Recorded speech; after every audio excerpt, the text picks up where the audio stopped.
soldering. And you also put it on the inside of the fittings, which I've already done.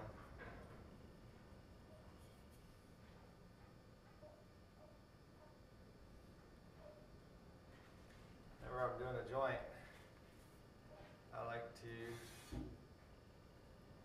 go ahead and make sure I have all the pipes coming into a fitting in place, so that when I heat the joint, I can go ahead and solder it at all locations. Since it's almost hot enough at the others, when you get it hot enough in one.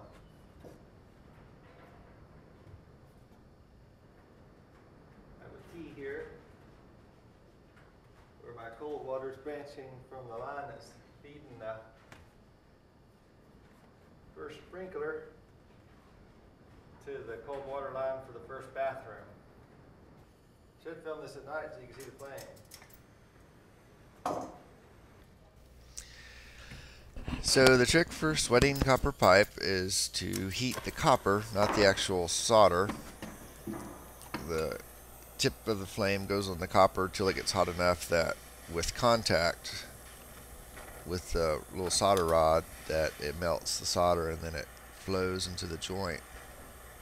It will flow into these joints whether it's uphill or downhill if you have the temperature right.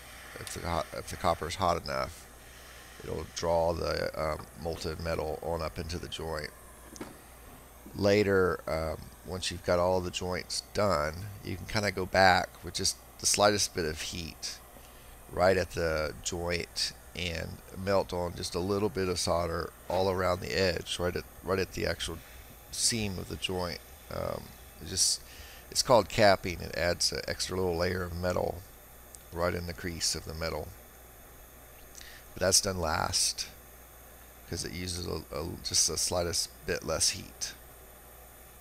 The nice thing about plumbing for yourself is you can do neat things. One thing, for example, for the master shower, I installed the manifold for the knobs to control the temperature and whether the water goes up or down. I installed that manifold so that you can reach it from the standing position, because I never take a bath. And if you are taking a bath, you just draw the bath water first before you lay down. So anyways, you can do that if you're building a house for yourself, if that's what you want. Another little trick I did that hopefully will never be used is I added sprinklers over the stairwell. Line pressure can't support a lot of sprinklers, like probably not through the whole house, so pick 2 or 3 that you think is a key area, like an exit way for the house,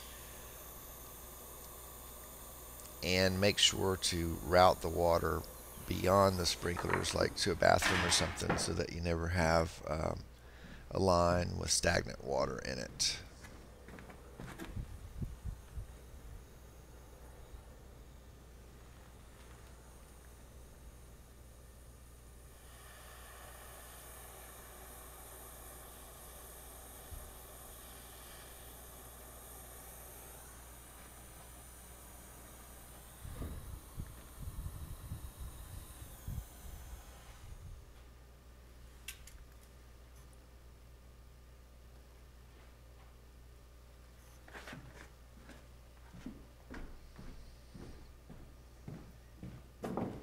Checking make sure I got enough solder on the back side.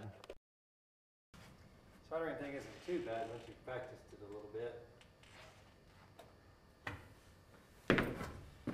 Thing you do is don't be shy about cutting something that you aren't comfortable without and doing it over again.